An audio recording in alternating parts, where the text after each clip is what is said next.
Mais qui est donc Félix Antoine Tshisekedi? C'est un homme politique congolais. Félix Antoine Tshisekedi est né le 13 juin 1963 à Léopoldville. Il rejoint les rangs de l'Union pour la démocratie et le progrès social, UDPS en sigle. Ce parti, autrefois dirigé par son père, gouvernemental, et ainsi amorcer le retour de la paix totale.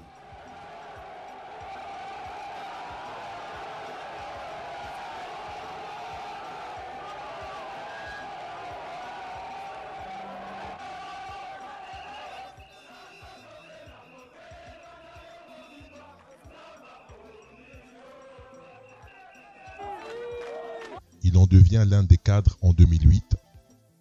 Il y est nommé successivement secrétaire national, secrétaire général, puis président de l'UDPS Tshisekedi 10 ans plus tard. Après la crise politique de 2016 en République démocratique du Congo, avec aux commandes Joseph Kabila, l'opposition doit alors proposer un candidat au poste de Premier ministre. Le nom de Tshisekedi est souvent mentionné. Comme dans une partie d'échecs, il y a échec. Mais Félix Tshisekedi hésite à jouer le coup. C'est finalement Bruno Tshibala, un autre partisan de l'UDPS, qui est nommé. Suite aux élections de 2018, le 30 décembre, Félix Tshisekedi est élu président de la République démocratique du Congo. Président de la République démocratique du Congo, Monsieur Tshisekedi Tshilombo.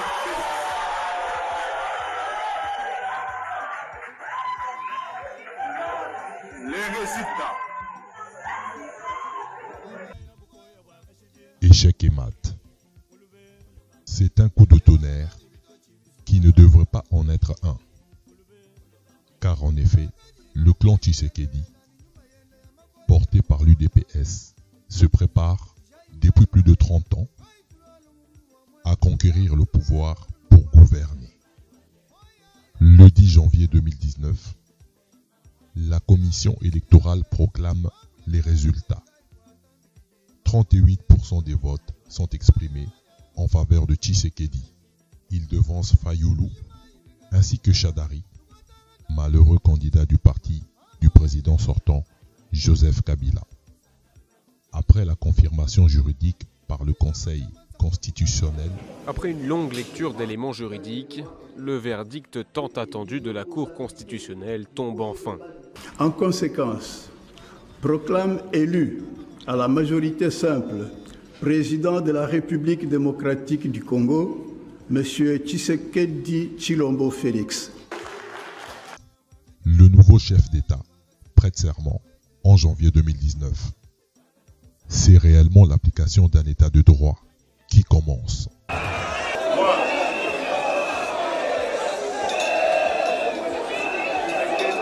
Tshilombo Félix Antoine,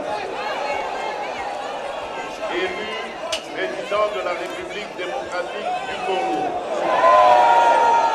je jure solennellement devant Dieu et la nation d'observer et de défendre la Constitution et les lois de la République, de maintenir son indépendance et l'intégrité de son territoire, de sauvegarder l'unité nationale, de ne me laisser guider que par l'intérêt général et le respect des droits de la personne humaine, de consacrer toutes mes forces à la promotion du bien commun et de la paix, de remplir loyalement et en fidèle serviteur du peuple les hautes fonctions qui me sont confiées. C'est réellement l'application d'un État de droit qui commence. N'en déplaise à certains, une nouvelle partie d'échecs s'engage alors en République démocratique du Congo. Mais cette fois-ci, Félix Tshisekedi est aux commandes. Il devient ainsi le 5e président du pays et le premier à accéder au pouvoir par le biais d'une alternance politique pacifique depuis l'indépendance. une page est en train de se tourner en République démocratique du Congo. Le pays a été au rendez-vous avec l'histoire. La communauté internationale accueille le nouveau président, très apprécié de la diaspora, avec les honneurs.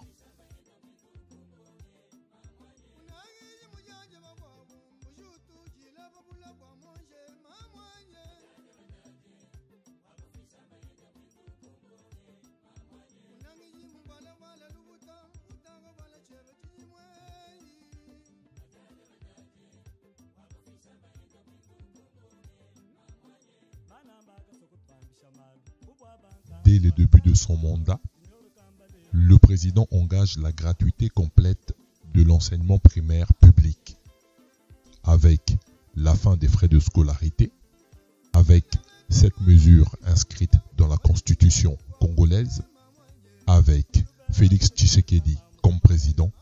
Enfin, la population congolaise et l'état de droit se réconcilient.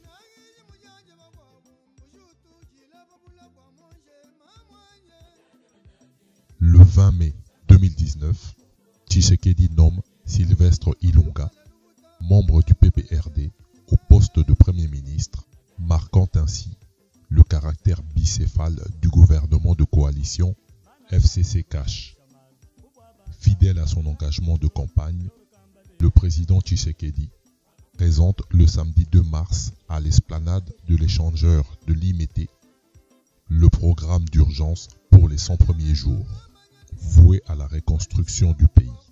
Loin de se laisser déconcentrer, Félix Tshisekedi a déroulé son programme d'urgence pour les 100 prochains jours, promettant la décrispation. Pour cela, il va accorder d'ici 10 jours une grâce présidentielle et permettre le retour d'opposants comme Moïse Katumbi ou Jean-Pierre Bemba. Je vais œuvrer activement à créer les conditions d'un retour rapide des compatriotes qui se trouvent actuellement à l'extérieur du pays pour des raisons politiques, afin qu'ils y exercent leurs activités dans le respect de la loi et des institutions républicaines. En se glissant dans la peau du bâtisseur, Félix Tshisekedi a promis d'améliorer la vie des Congolais, les infrastructures du pays, la situation sécuritaire, politique et sociale, et surtout de lutter contre la corruption. Je vais veiller à ce que la justice soit administrée par des personnes intègres et aux valeurs morales irréprochables, disposées à lutter contre la corruption. Un tour d'horizon. D'un point de vue sécuritaire, à l'est du pays, les forces armées de la République démocratique du Congo multiplient les opérations militaires contre les groupes armés en vue de pacifier la région. Le chef d'état-major général des forces armées de la République démocratique du Congo l'a dit à Beni, nous sommes en train de mener des opérations de grande envergure. Et j'ose croire que ces opérations sont les dernières. Parce qu'au regard des moyens matériels et humains que la République a mis à la disposition des FARDC, nous osons croire que rien, alors rien ne va freiner l'élan pris par les forces armées de la République démocratique du Congo dans la traque de tous les groupes armés. Ici, je vais dire que ce soit des ZIF, que ce soit des FDLR, que ce soit les groupes armés locaux ou étrangers, rien, alors rien ne va freiner l'élan pris par les forces armées de la République démocratique du Congo.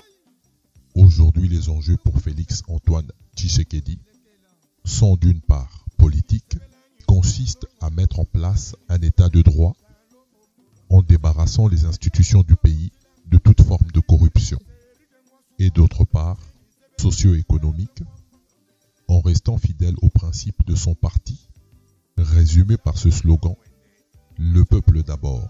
À travers la ville de Kinshasa, le président de la République Félix Antoine Tshisekedi Tshilombo a effectué une visite éclair des chantiers de la capitale ce mercredi 17 juillet 2019. Soucieux de s'imprégner personnellement du niveau d'exécution de travaux, le chef de l'État a débuté sa ronde à Kinsuka-Pompage où il a reçu les explications du directeur général de l'Office de voirie et drainage Benjamin Wengabasoubi sur le niveau d'exécution des travaux d'un saut de mouton qui va désengorger les artères de cette contrée de Kinshasa. Le but de mon inspection, on va dire, avait deux objectifs. Le premier, c'était d'abord de connaître le déroulement des travaux, la date de la fin des travaux. Et le deuxième, c'était la préoccupation des automobilistes qui se plaignent énormément ces derniers temps d'embouteillage, pour voir ce qu'il y a à faire. Parce que les travaux, quoi que l'on fasse, doivent continuer, il n'y a rien à faire.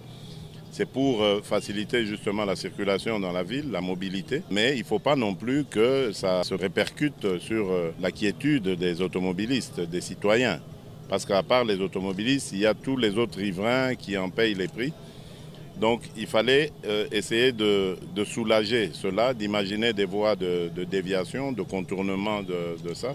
Et c'est pour ça que vous avez vu les responsables de la police m'ont accompagné sur les différents chantiers. C'était pour envisager ensemble cette possibilité. Et je crois que je peux partir soulagé, à la fois par rapport au déroulement des travaux et aussi et surtout par rapport aux solutions à trouver pour embêter moins les automobilistes. Partout où il est passé, Félix Antoine Tshisekedi Tshilombo a été ovationné par des foules en liesse. Il n'hésitait pas de se mettre à l'écoute des plaintes et doléances de la population.